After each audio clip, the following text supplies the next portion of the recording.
EA College Football is now less than 2 months away.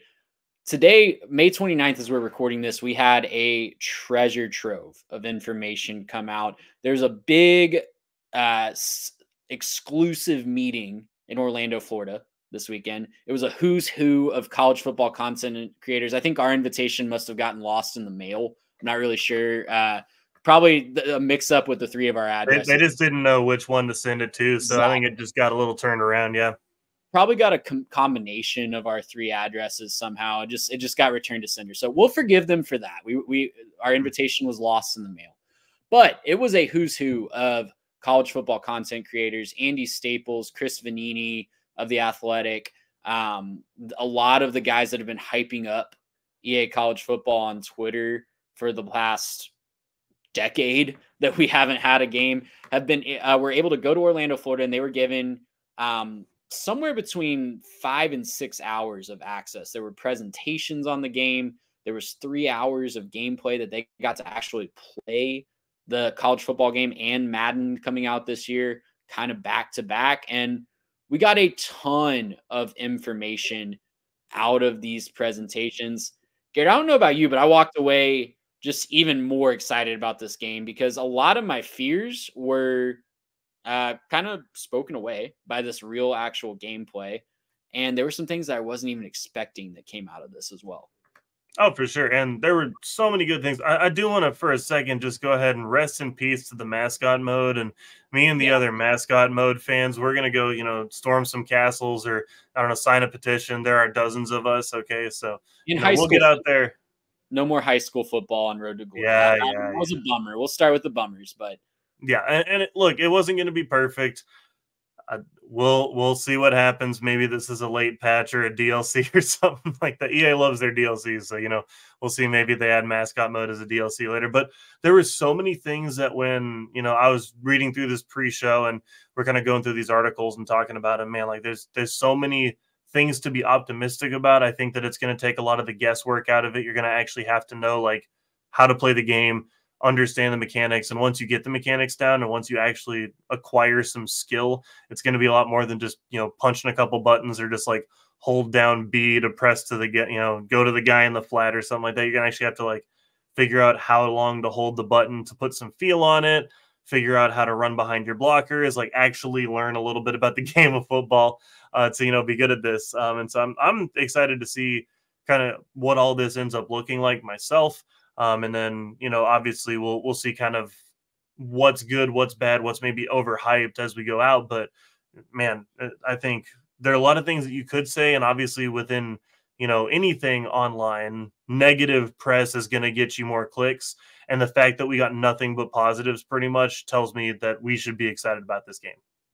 Yeah, maybe I missed it, or maybe they were instructed to only report the positive things as a condition of getting to go. But you're right. It was rave reviews from these people that got to go to Orlando and play the game. And yeah, I walked away thinking this is going to be maybe the most realistic football game, maybe sports game of all time. Just from the gameplay itself to the dynasty mode that we'll talk about in just a little bit, some more insights we got on that. But listening to Andy Staples, who himself was, a walk-on offensive lineman at Florida, one of the guys I really trust on the X's and O's aspect of things because, he played it. He was an SEC offensive lineman. He was blown away by how intelligent the AI was on the blocking scheme, that it was individualized for each player. There were some blown assignments that you have to reckon with. You can adjust the coverages and you can slide protection to one side. If there's, a really good defensive end on the defense that you're facing, you can slide protection. The hot routes are more smart now. You can tell a receiver exactly where you want them to cut in downfield. It's amazing. And like you said, like you mentioned, Garrett, it's going to take some skill. I'm guilty of playing defense by just spamming the hit stick on NCAA 14. And NCAA 14 didn't really punish that as much as, they advertised that they might. You got a lot of turnovers that way. From the sounds of it, it sounds like that's not going to be the case anymore. And also, praise the Lord, I think it was Chris Vanini that actually typed this out, but if you're concerned about the linebackers jumping 20 feet up in the air to pick off your routes, rest assured, we've been informed that that is no longer the case, and you're not going to have the big 6'5", 250-pound linebacker going stride for stride with the slot receiver that you thought you created a mismatch for either. So very realistic gameplay. The passing is going to be revamped, a lot more finesse you can put on the football. The running game is going to reward you for hitting the actual holes and finding your following your blockers. You might be able to fall forward for 6 or 7 yards if you hit the right hole rather than just plunging right up the middle, spamming the sprint button. So a lot more finesse in the actual gameplay. And Garrett, the realism doesn't just stop there. Dynasty mode. I am even more excited about this now with the updates we got. We have transfer portal. Love it or hate it, it's part of the game. And you're going to be able to recruit guys much more realistically than you were in NCAA 14. If you think back 10 years ago, and this kind of mirrored what it was actually like. There weren't as many transfers back then, obviously, but you went through your recruiting process, you got through the end of the season, and then it was like, oh, maybe 1 or 2 guys ask you if they can come join your team. It's almost like a walk-on situation. You're not recruiting them. It's just kind of a luck of the draw and a simulation if your program is attractive to that. But now we're going to have an actual transfer portal. You might lose your starting quarterback that you recruited and found a diamond in the rough recruit, especially if you're at a lower school, and you're going to have to build your school's brand to take into account the brand recognition, the brand aspect of it. They're not going to put actual NIL, and I think they were smart because they actually said that's just changing too fast, right? It changes every single day. So a lot of intricacies in this dynasty mode. What did you think of that? Were you as excited as I was? Yeah, I think when I was looking at Dynasty mode, I was really looking to see a couple of things. Really, it was just how are they going to integrate the modern game with it? Because, I mean, obviously, is it hard to build out schedules and, speculate at what might happen? No, it's fairly easy to do that. So I was like, okay, well, how do they deal with, the transfer portal and NIL? And kind of like what you were saying, I thought it was nice to leave NIL kind of out of it because, again, who knows what's going to happen? It could already be dated by the time it comes out because some lawsuit comes out. Right. Now, all of a sudden, NIL doesn't work the same way. Or like what we're going to talk about later with rev sharing, NIL could be a whole other thing in addition to this whole rev sharing model by the time the game comes out. And so, because we have to think about that, it's nice to leave it out. But because the transfer portal has been around for several cycles now, and we kind of have an idea of how that works, for better or worse, it's nice to be able to play the transfer portal similarly to how you can play recruiting. It's going to give you a lot more to do. It's going to take a lot more skill to kind of do the day-to-day management. Hopefully it helps the casual player appreciate their coaches a little bit more for whatever team they root for, because now they're going to go, oh my gosh, I can't even handle. How do you keep up with practices? And we got to do a game, and we got a media outlet coming in and interview, but then we got this kid coming in, and if I don't promise this kid this, we're going to lose them. And oh man, and they're hopefully between roster management, transfer portal, recruiting, and the not NIL but the brand stuff, hopefully between all of that, they'll have a little bit of appreciation for what their coaches have to go through on a day-to-day basis in this sport now. So I'm optimistic about that. And, I think that's a big part of what the gameplay is. In addition to obviously so many of the mechanics changing, which I think will ultimately be for the better and force you to reward certain styles of play and certain types of gameplay.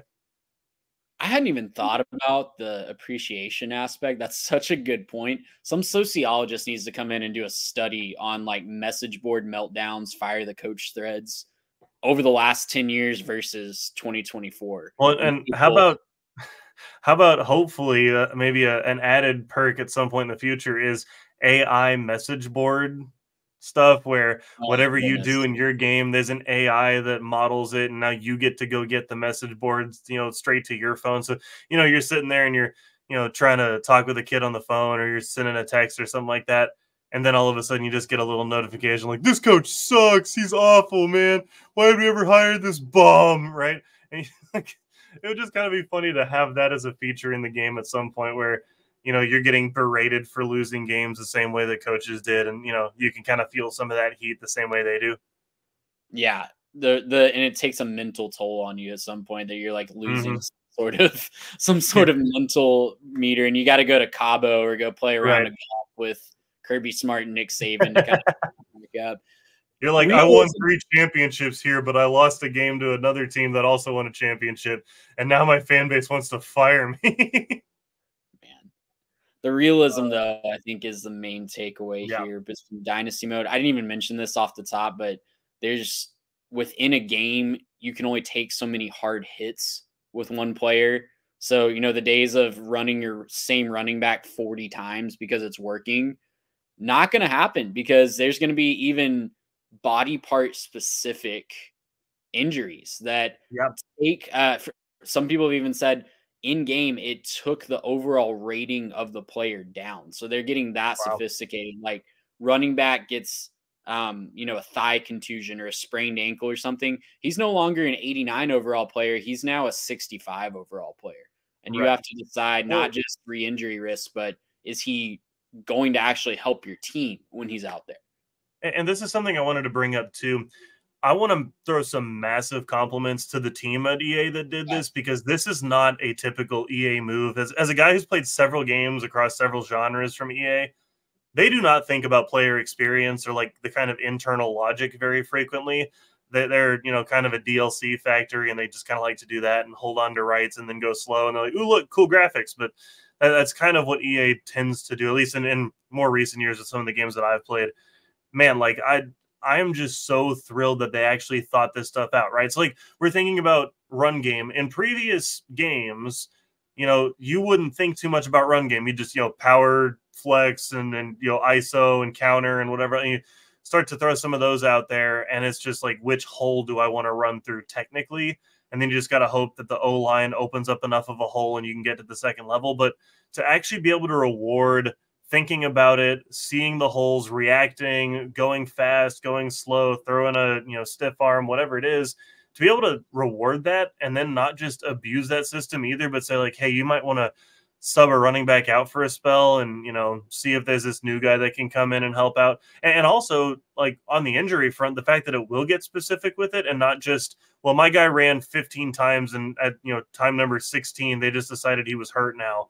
And so he just got unspecified injury from, you know, getting tackled in the open. Like there's just something about that that feels more realistic. It's always the worst one that popped up in episode 14. Oh yeah, no, just atrocious. But you know, it's that kind of attention to detail that I think most EA teams don't typically put in. But I want to put massive props to this team, because they did a really good job making sure that we were going to get a product that made sense to us. And that I think a lot of us are going to get frustrated playing it the first couple of weeks, because we're going to realize, oh, crap, this is actually kind of hard. Like, I didn't realize that you actually had to think about a play call here, and you can't just memorize 5 or 6 of them and where they are in your playbook and just, you know, rotate between those because you like them the most. You're going to actually have to, you know, think about the down and distance, think about the situation, think about who's hurt, who's, you know, maybe a little bit worn down, who's maybe doing a little bit better, and actually think about, you know, what you're doing on offense, and then, you know, vice versa on defense, what to do to kind of, you know, combat, counteract, and everything else. I think it's going to be a lot better, and I think we're going to enjoy the product a lot more. It was a labor of love for these guys, and I think that's what came through the most. The two guys that are over this project for EA are a massive Florida State and Penn State fans, and it shows through with what we've seen so far. They had to do 134 teams, and they committed to making something unique for all 134 teams. Unique stadiums, unique entrances, unique songs. They have the freaking Blue Devils marching band, not Duke, like the DCI Blue Devils marching band recording Neck for LSU games, and all kinds of other unique marching band songs. The greatest rendition of Neck we've ever had. Yeah, if you're not a marching band nerd, go YouTube the Blue Devils DCI performances. They're very good. They're like, I don't even know. They're like the Alabama under Nick Saban of marching. They truly are. So that attention to detail, that passion that they're putting into it, I walked away from all this information today thinking we probably could have gotten a game last summer, but they did not want to put an inferior product out there. They care the people at EA that are over this project care so much about it and are so invested in it and making it the best it can be. They know that every single player, every team on this game is someone that's playing its favorite team, right? They don't want to disappoint the freaking Kennesaw State fans that are going to be playing this. They want it to be a unique experience for even those teams. I'm so excited to play this. I think my first day might just be playing a quarter at as many stadiums as I can, just playing a quarter, seeing all the unique crowd shots, the picture-in-picture that we've seen talked about, and just kind of going from there. I might not even start a dynasty for a couple days. I might just take it all in.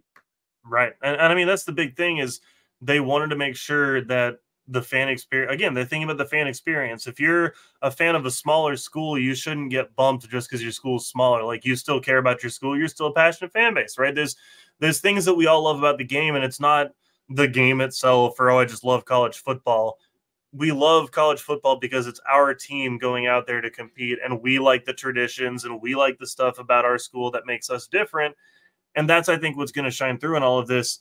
And I really appreciate that because, yeah, it'd be really easy to just ignore that or throw a bunch of just kind of, you know, casual uniforms in and, well, we got the colors right. And we know that you wear like a red shirt and white pants. So, like, don't worry about it, Alabama fans. We got you.